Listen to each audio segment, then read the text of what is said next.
You wake up on a winter morning, and the first thing you do is burrow deeper into the warmth of your blankets. You reach out, click a button, and within minutes, the air in your room becomes comfortable, a climate controlled sanctuary completely detached from the freezing world outside your window. To you, the cold is a temporary inconvenience, a minor obstacle solved by a thermostat or a down jacket. But imagine, for a moment, that the button doesn't exist. The blankets vanish. The brick walls and the insulation of your home dissolve into mist, and the only warmth you have left is the rhythmic, trembling puff of your own breath. Welcome to 20,000 years ago. This is the last glacial maximum. The world you see isn't the blue marble we know today. It is a white, brutal, and unforgiving sphere. Massive ice sheets, thousands of feet thick, taller than the highest skyscrapers of the modern world, are grinding their way down from the Arctic, swallowing northern Europe, Canada, and much of North America. Sea levels have dropped by 400 feet, exposing vast, wind-swept tundras where the moisture in the air freezes instantly into jagged needles of frost. In this world, the cold is not just a weather condition. The cold is a predator. It is a silent, invisible monster, lurking in the shadows of the wind, waiting for the exact moment you grow tired so it can drain the last bit of heat from your veins. Look at yourself in the mirror and be honest about one thing. Biologically speaking, humans are an evolutionary mistake when it comes to surviving the frost. We are tropical primates. Our ancestors evolved on the sun-drenched savannas of Africa, where the body was designed to shed heat, not retain it. We don't have the thick fur of a polar bear. We don't have the layers of blubber found on a seal. We don't even have the specialized metabolic systems that allow a ground squirrel to hibernate through the deep freeze. If you were to place a naked modern human in the middle of a Siberian field 20,000 years ago, death would arrive in less than 20 minutes. First, your body would try to save itself by constricting blood vessels in your limbs to protect your core organs. You would shiver violently, a desperate attempt by your muscles to generate kinetic heat. But soon, as your core temperature drops below 86 degrees Fahrenheit, your brain would begin to power down. Now, clarity would give way to hallucinations, and finally, you would drift into a sleep from which you would never wake. Physically, we are complete failures in the face of the Ice Age. And yet, something strange happened. Something that, by all the laws of biology, should never have occurred. Instead of retreating to the warm equatorial lands, our ancestors, Homo sapiens, decided to march directly into the white void. They stepped into lands that even the most ferocious beasts feared to tread. They faced mammoths, cave lions, and blizzards that could last for months. Why did they do it? And more importantly, how did a furless, fragile primate with thin skin manage to defeat a freezing planet? The answer doesn't lie in claws or muscle. It lies in something invisible blooming inside their skulls. It was the birth of the artificial environment. When nature refused to grant humans a coat of fur, we decided to build one ourselves. When nature didn't provide a natural, warm cave, we turned the entire world into a survival kit. We began to look at a mammoth not just as a source of food, but as a massive warehouse of construction materials. We looked at a piece of hide not just as a rug, but as a second skin for life itself. The Ice Age was not just a physical challenge, it was a forge for the human intellect. It forced the human brain to operate at a level never seen before. This was the moment when creativity became a prerequisite for existence. If you couldn't invent, you died. If you couldn't cooperate, you vanished. Yeah.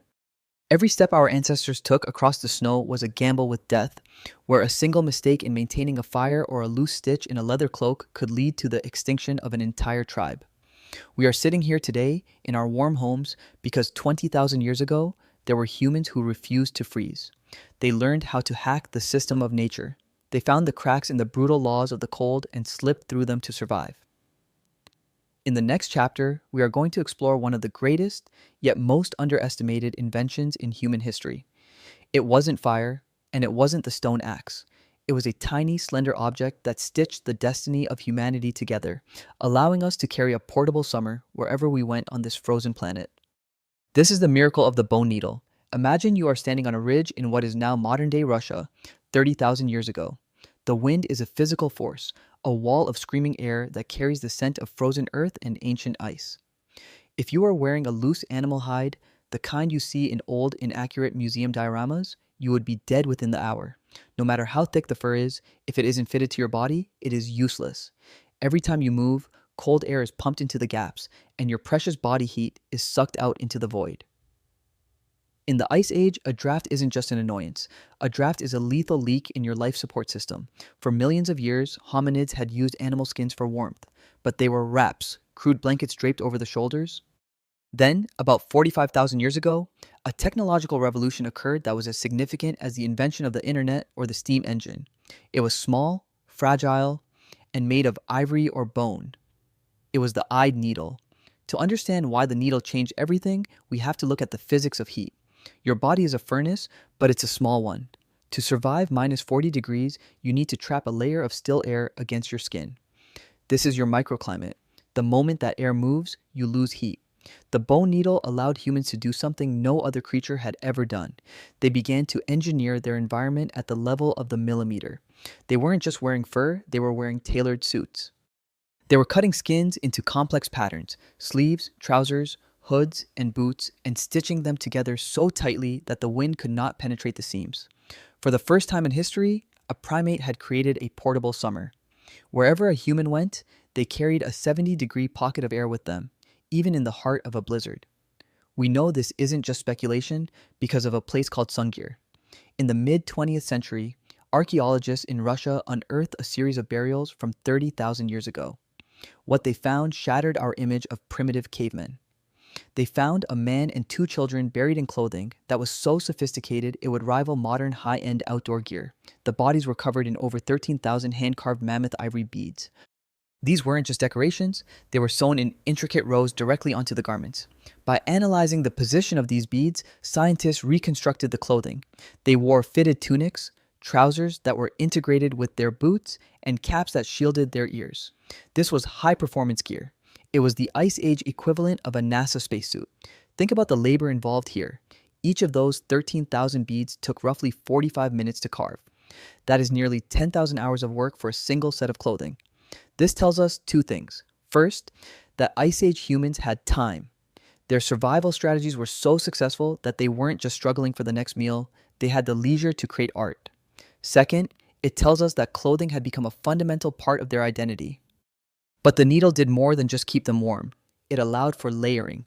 By stitching different types of fur together, using water-resistant wolverine fur for the hood to prevent breath from freezing into ice, or soft reindeer fur for the inner lining, humans created a multi-stage defense against the elements.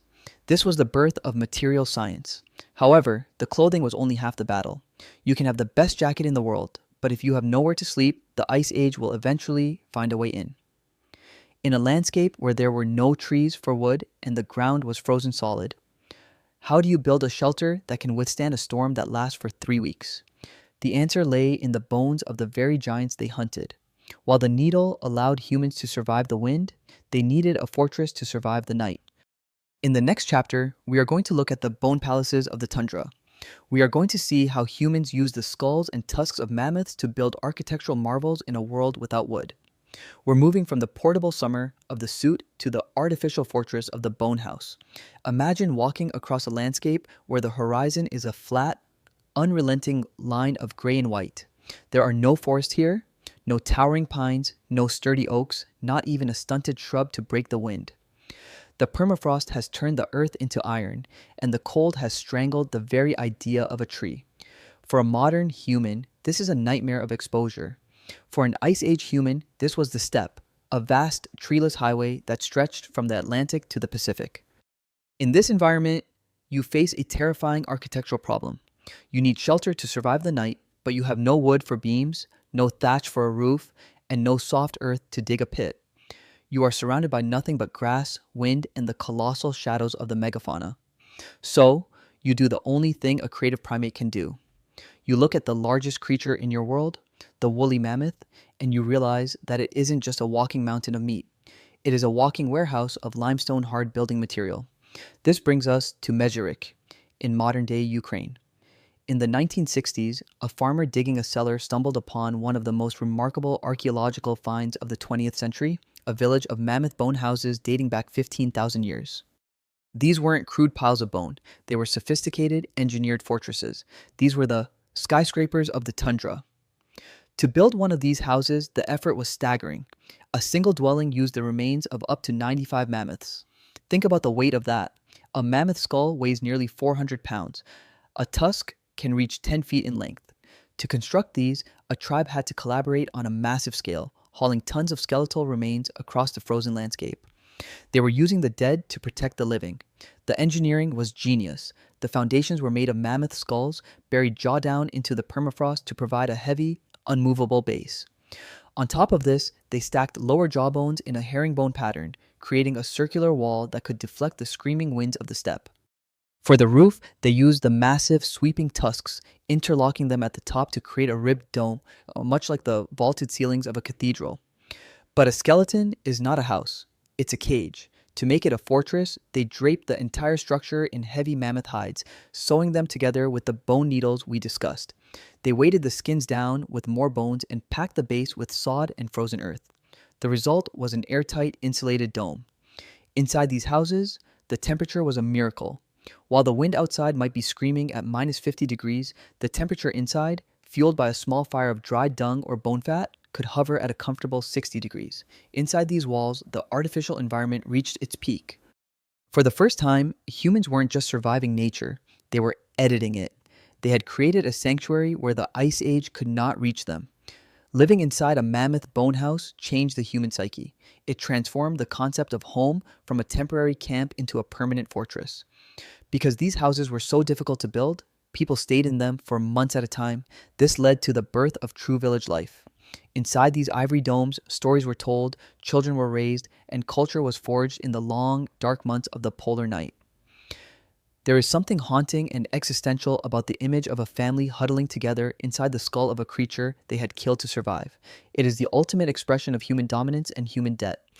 We ate their flesh to grow our brains, and then we used their bones to shield those brains from the cold. But even the strongest fortress is a tomb if it remains cold. A house of bone is still a house of ice without one final, crucial element. It is the element that turned the dark tundra into a habitable world. It is the thing that allowed us to digest the tough meat of the mammoth and the only thing that could keep the portable summer alive. In the next chapter, we are going to look at the stolen light. We are going to explore the mastery of fire, not just as a tool for cooking, but as the first piece of technology that allowed humans to redefine time itself.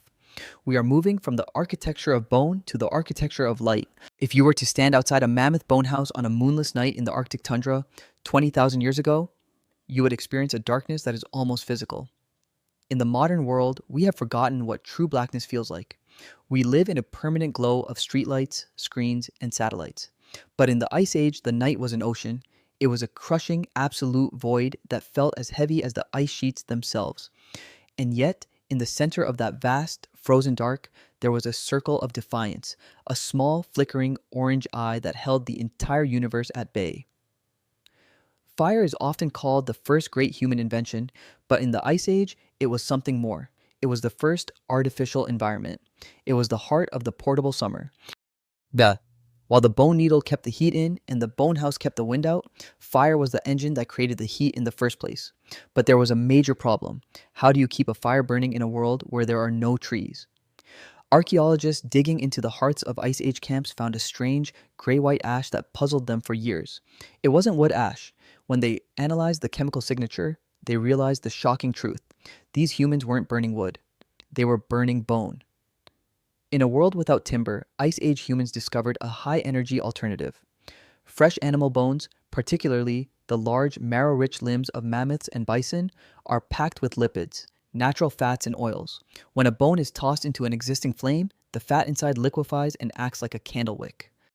It produces a fire that is hotter, brighter, and longer lasting than almost any wood fire.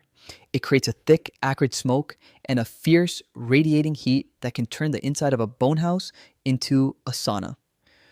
But fire did more than just warm the skin. It fundamentally rewired the human brain. Before the mastery of fire, the human day was dictated by the sun. When the sun went down, your world ended. You huddled in the dark, silent, and terrified, waiting for the predators to find you. But fire allowed humans to conquer time. By bringing light into the night, we extended the day by 4 or 5 hours. This extra time changed the course of human evolution. In the daylight, you were busy. You were hunting, gathering, and surviving. But in those extra hours around the hearth, you were talking. This is the social brain theory. While the fire burned, the body rested, but the mind was free to roam. Humans began to share stories, to plan the next day's hunt, and to develop the complex languages and mythologies that would define our species. The hearth became the first social network. It was the place where the individual became the tribe. Fire also allowed us to externalize our digestion. By cooking the tough frozen meat of the megafauna, we broke down the proteins and fats before they ever hit our stomachs. This meant we spent less energy on digestion and more energy on our brains. The Ice Age was a period of biological rocket fuel. We were eating high calorie, cooked fat, and our brains were expanding to meet the challenge of the freezing world. But perhaps the most profound leap was the invention of the portable light. In caves like Lascaux in France, archaeologists found small, hollowed-out stone bowls. These were the world's first lamps. They were filled with rendered animal fat, tallow, and a wick made of dried moss or lichen. These lamps allowed humans to do the unthinkable. They walked into the deep earth. They took the light with them into the absolute darkness of the limestone caverns. They weren't just seeking shelter, they were seeking a canvas. The fact that humans would expend precious energy and fat to light a cave just so they could paint a bison on a wall tells us that their survival wasn't just physical, it was psychological. They needed the architecture of light to keep their minds from freezing. They needed to see their world in order to believe they could master it. But the fire was a hungry god. To keep the bonfires burning, to keep the tallow lamps lit, and to keep the portable summer alive inside their tailored suits, humans needed a staggering amount of fuel. They needed more than just a few rabbits or a stray deer. They needed the giants. They needed to hunt the very creatures whose bones they lived in. In the next chapter, we are going to look at the Feast of Giants. We are going to explore the terrifying physics of the Ice Age hunt. We are moving from the warmth of the hearth to the blood and snow of the kill site. We are going to see how a furless primate used a piece of wood and a bit of bone to bring down a 3-ton mountain of meat. The hearth was the heart, but the hunt was the lifeblood. Imagine the ground beneath your feet beginning to thrum. It's not an earthquake, but a rhythmic, heavy vibration that rattles the bone needle in your pocket and the ivory beads on your chest. From the swirling white veil of a snowstorm, a shape begins to materialize. It is a mountain of coarse reddish-brown hair, topped by 2 massive, sweeping arcs of ivory that could pierce the hull of a ship. The woolly mammoth. To a creature that stands 13 feet tall and weighs 6 tons, you are nothing. You are a hairless, fragile biped that doesn't even reach its knee. In the logic of the wild, you should be a footnote, a snack for a scavenger, not a threat to a god. But you are not alone, and you are not unarmed. This is the Feast of Giants, the most high-stakes gamble in human history. In the Ice Age, hunting wasn't just a way to get a meal. It was a total war for resources. A single mammoth provided more than just meat. It provided 1,000 pounds of fat for fuel, hides for a village of tents, and enough bone to build a fortress. One successful hunt could mean the difference between a thriving tribe and a frozen graveyard. But how does a furless primate kill a titan? To defeat the megafauna, humans had to break the laws of biological strength. They invented the atlatl, the spear thrower. This was the rifle of the Ice Age. By using a handle to extend the length of their arm, hunters used the physics of leverage to propel a spear with over 4 times the force of a manual throw. A spear launched from an atlatl could travel at 60 miles per hour, hitting with enough kinetic energy to penetrate the thick matted hair and the 2-inch thick hide of a mammoth. But technology was only half the battle. The other half was the social brain. Humans didn't hunt mammoths with brute force. They hunted them with information. They used the terrain as a weapon, driving herds toward blind canyons, muddy bogs, or hidden pits. They coordinated their movements using complex languages, signaling each other across the tundra. While the mammoth had the strength of 10,000 men, the humans had a collective mind. They were the first species to hunt as a single, multi-bodied organism. When the giant finally fell, the transformation began. The kill site wasn't just a place of blood, it was a factory. And the most valuable product wasn't the muscle, it was the fat. In the modern world, we have been taught to fear fat. But in the Ice Age, fat was the holy grail of survival. Without it, the human brain, the most energy-hungry organ in the body, would have starved. To process the massive amounts of lean protein from mammoth meat, our ancestors' bodies underwent a genetic shift. Scientists have discovered a specific mutation in the FADS gene that allowed Ice Age humans to process high levels of animal fats without their hearts failing or their blood turning to sludge. They became fat-burning machines. They ate the marrow from the long bones, the butter of the tundra. They rendered the blubber into oil for their lamps. This high-calorie Arctic brain fuel is what allowed human intelligence to explode during the coldest period of Earth's history. We were literally building our consciousness out of the giants we killed. Every breakthrough in art, Every new tool and every complex social ritual was paid for in mammoth calories. But as the mammoth populations began to dwindle under the pressure of the changing climate and the relentless human hunt, our ancestors faced a new, even more unsettling challenge. They weren't the only ones out there. In the shadows of the ice, there was another species of human, stronger, more muscular, and better adapted to the cold than we were. In the next chapter, we are going to look at the War of the Cousins. We are going to explore the mystery of the Neanderthals. Why did these cold weather specialists, who had ruled Europe for 300,000 years, vanish just as we arrived? We are moving from the hunt for animals to the competition for the planet. Why are you here and they are not? Imagine you are a hunter, moving through a valley in what is now Central Europe. The air is so cold, it feels like it's scraping the inside of your lungs. You've been tracking a wounded reindeer for miles, following the dark crimson droplets in the snow. But then, you stop. You smell something that isn't reindeer. You smell wood smoke, but the scent is different, sharper, perhaps burning a different kind of fuel. You peer over a limestone ridge and see a camp. But the figures around the fire aren't like you. They are shorter, with barrel chests and limbs that look like knotted oak. Their brows are heavy, casting deep shadows over their eyes, and they have no chins. For nearly 300,000 years, these people, the Neanderthals, were the undisputed masters of the Ice Age. They weren't primitive or brutish in the way we've been taught to believe. They were a sophisticated, highly evolved species of human that had survived climate shifts that would have wiped us out in a generation. They had bigger brains than we do. They were stronger than we are. Their bodies were cold-adapted masterpieces, short limbs to prevent heat loss, large noses to warm the freezing air before it reached their lungs, and a muscular build that could grapple with a cave lion and win. They were the experts. We were the invaders. And yet, around 40,000 years ago, as the Ice Age reached its most lethal crescendo, the Neanderthals began to vanish. By 30,000 years ago, they were gone. Why did the species built for the cold disappear, while the furless, slender primates from Africa survived? To solve the mystery of the War of the Cousins, we have to look at the energy trap. A Neanderthal male was a powerhouse of muscle, and muscle is expensive. To keep that body running in the freezing cold, a Neanderthal needed between 4,000 and 5,000 calories a day, roughly the energy requirements of a modern Olympic athlete in training. If they didn't kill a large animal every few days, they starved. They were high-maintenance specialists. Homo sapiens, by contrast, were fuel-efficient. Our slender bodies required significantly less energy to maintain. We could survive on smaller game, fish, and gathered tubers during the lean months when the mammoths were scarce. But the real difference wasn't in the muscles. It was in the software. Archaeologists have found something startling when comparing sapien sites to Neanderthal sites. Neanderthals lived in small, isolated family groups. They rarely traveled more than 30 miles from where they were born. Their tools were beautiful, but they remained the same for 100,000 years. They were a species of local masters. But when we look at Homo sapiens sites from the same period, we find global networks. We find seashells from the Mediterranean in the heart of Germany. We find flint from hundreds of miles away. This tells us that sapiens were participating in a social web that spanned continents. We weren't just a family, we were a trade network. But if a sapiens tribe in one valley was starving, they had friends 2 valleys over who might have extra food or who could tell them where the reindeer herds had moved. We shared information like a virus.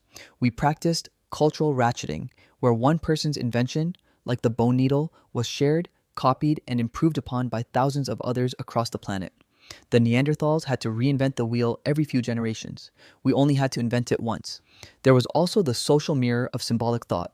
We have found Venus figurines and carved ivory flutes at sapien sites.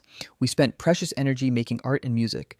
To a practical Neanderthal, this might have seemed like a waste of time, but art and symbols allowed us to identify us versus them from a distance. If you saw someone wearing a specific type of ivory bead, you knew they were part of your extended family, even if you'd never met them. This invisible glue allowed us to form tribes of hundreds, even thousands. Against this social superorganism, the Neanderthals didn't stand a chance. It wasn't necessarily a violent war. We likely didn't wipe them out with spears. We simply outcompeted them for the best valleys and the best herds. We were the invasive species that didn't need as much food and had way more friends, but they didn't disappear entirely. In a haunting existential twist, we know that they live on inside you. Genetic testing has revealed that when sapiens and Neanderthals met in those frozen valleys, they did more than just compete. They interbred. Most modern humans of non-African descent carry about 2% Neanderthal DNA. And here's the most incredible part. Those genes aren't just junk. Many of the Neanderthal genes we've retained are related to the immune system, the HLA genes, and the structure of our skin and hair. In a very real sense, we stole the Neanderthals' hard-won biological adaptations to the cold to help us survive. We are a hybrid species. We are the successors who carry the blueprint of the predecessors in our blood. But as the Neanderthals faded away and the ice grew thicker, the pressure on the human mind reached a breaking point. Survival was no longer just about calories or trade. It was about the will to exist. When the sun didn't rise for months and the world was a void of white death, what kept our ancestors from giving up? In the next chapter, we are going to walk into the deepest, darkest chambers of the earth. We are going to explore the fortress of the mind. We are going to find out why, in the middle of a global catastrophe, humans decided to spend their last bit of energy painting ghosts on the walls of caves. We are moving from the survival of the body to the survival of the soul. Imagine it is the middle of the polar night. For 3 months, the sun has not risen above the horizon. The world outside your bone house is a monochromatic void of screaming wind and lethal starlight. You have been trapped indoors for weeks. The air is thick with the smell of wood smoke, old hides, and the heavy, metallic scent of rendering mammoth fat. Your body is alive, but your mind is beginning to fray. In the absolute isolation of the Ice Age, the greatest threat isn't just the cold, it is the darkness of the soul. It is the crushing weight of despair that comes when you realize you are a tiny, fragile speck in an infinite ocean of ice. But you don't give up. Instead, you do something that, from a purely biological standpoint, is completely irrational. You take a small stone lamp filled with precious tallow. You take a handful of pigments, red ochre, black manganese, yellow clay, and you walk away from the warmth of the fire.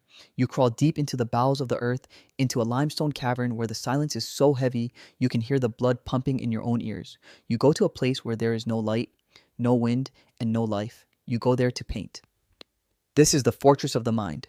In caves like Lascaux, in France, and Chauvet in the Ardèche, we find the first evidence of the human inner world. For decades, scientists wondered why Ice Age humans would risk their lives and waste their energy crawling miles into dark, oxygen-depleted caves to draw animals. It wasn't for decoration. No one lived in these deep chambers. It was a form of psychological technology. While when the world outside was chaotic and uncontrollable, the cave was a place where humans could master reality. By painting a mammoth or a bison, they weren't just making a picture.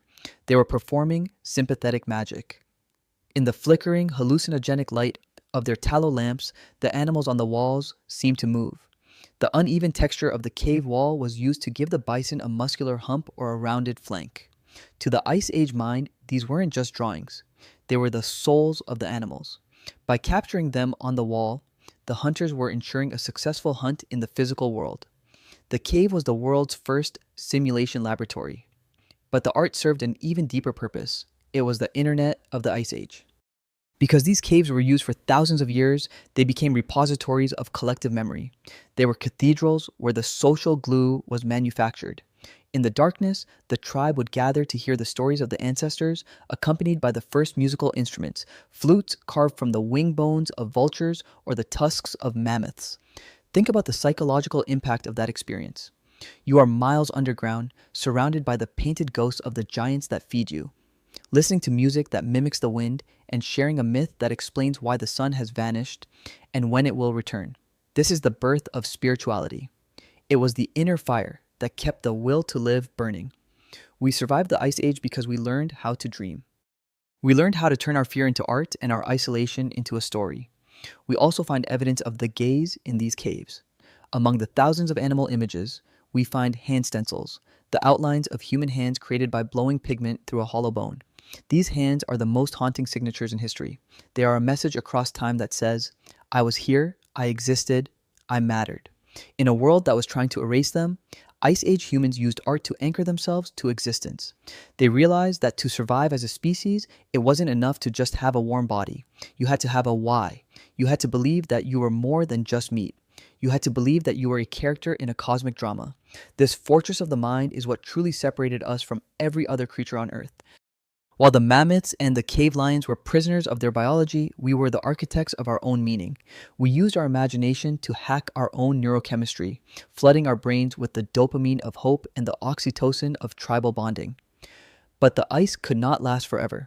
Around 12,000 years ago, the world began to tilt. The glaciers began to weep. The white void that had defined humanity for 100,000 years began to shrink, revealing a green, strange new world beneath. In our final chapter, we are going to look at the legacy of the frost. We are going to see how the ice age didn't just challenge us, it made us. We are going to look at the DNA you carry today and realize that you are the living, breathing result of the most brutal selection process in history. We are going to find out what happens to a ice-forged species when the world finally warms up. Around 12,000 years ago, the screaming winds of the tundra began to soften. The iron earth of the permafrost started to weep, turning into vast, treacherous wetlands. The massive ice sheets, those white walls of death that had defined the horizon for 100,000 years, began to pull back toward the poles, retreating like a defeated army. The world was turning green, but for the humans who had survived the long dark, this wasn't just a relief, it was a catastrophe of its own. The woolly mammoths, the giants whose fat had fueled our brains and whose bones had built our homes, could not survive the heat. As the grasses changed and the forests returned, the megafauna vanished. The feast of giants was over. The world was becoming smaller, faster, and more crowded, but we didn't vanish with the mammoths. We stayed. And we stayed because the ice age hadn't just tested us, it had forged us. It had taken a fragile, furless primate and hammered it on the anvil of the frost until it became something the universe had never seen before. A species that does not adapt to its environment, but forces the environment to adapt to it. Look around you today. You might think you have nothing in common with the hunter in the mammoth skin suit. You live in a world of glass, steel, and silicon. You have high-speed internet, antibiotics, and airplanes. But if you look closer through the lens of evolutionary history, you will realize that you are still living in an artificial environment. Then your apartment is just a more sophisticated bone house. Your central heating is just a cleaner version of the bone fire. Your Gore-Tex jacket is the direct descendant of the tailored suit stitched by a bone needle 30,000 years ago. We are still the ice-forged species. Everything that makes us human, our obsession with technology, our complex social networks, our need to create art, and our drive to explore the unknown is a legacy of the frost. We didn't develop these traits because we wanted to. We developed them because we had to. We became creative because creativity was the only alternative to extinction. The social brain that allowed us to outcompete the Neanderthals is the same brain that now builds global economies and social media networks. The FADS gene mutation that allowed us to process mammoth fat is the same mutation that influences how your body processes a modern diet. The spirituality that was born in the flickering light of a tallow lamp in a deep cave is the same impulse that drives us to build cathedrals, write symphonies, and look at the stars and wonder where we came from. We are the children of the 1%. Every single person alive today is the descendant of a line of survivors who did not break. You carry the DNA of the hunter who refused to freeze, the tailor who mastered the stitch, and the artist who painted ghosts in the dark. You are the result of the most brutal selection process in the history of the planet. But this legacy carries a warning. During the Ice Age, we learned that we could survive anything as long as we had each other and our tools. We learned to hack the planet, but now the hack has become so powerful that we are changing the climate once again, this time in the opposite direction. The ice is melting faster than it ever did at the end of the last glacial maximum. The glaciers are retreating, not because of the tilt of the Earth, but because of the architecture of light we built to stay warm. We are a species that was born in a crisis, and we seem to thrive only when the stakes are absolute. We are at our best when we are backed into a corner by the universe. The Ice Age gave us our self, but it also gave us a dangerous sense of dominance. We believe we can engineer our way out of any catastrophe. We believe the artificial environment can shield us forever. But as you sit in your warm room tonight, feeling the comfort of your modern blankets and the hum of your heater, listen to the wind outside. That wind is the same one that howled through the ribs of the mammoth bone houses. It is a reminder that the wild is still there, and the fear gradient is still real. We survived the Ice Age because we learned how to dream. We learned how to turn our isolation into a story. And as we face a new, uncertain future, that might be our greatest survival tool once again. We need to remember the lesson of the bone needle, that the smallest invention, if shared by a tribe, can change the destiny of a planet. We need to remember the lesson of the cave, that without a why, the how doesn't matter. The Ice Age is not just a chapter in a history book. It is a shiver in your spine. It is the reason you seek warmth, the reason you love stories, and the reason you are the only species on this planet that can look at a white void and see a canvas. You are a tropical primate who learned how to build a world out of ice and bone. You are an impossible survivor. The question is no longer, how did we survive the Ice Age? The question is, now that we have the power of the sun in our hands, what are we going to do to make sure we survive ourselves?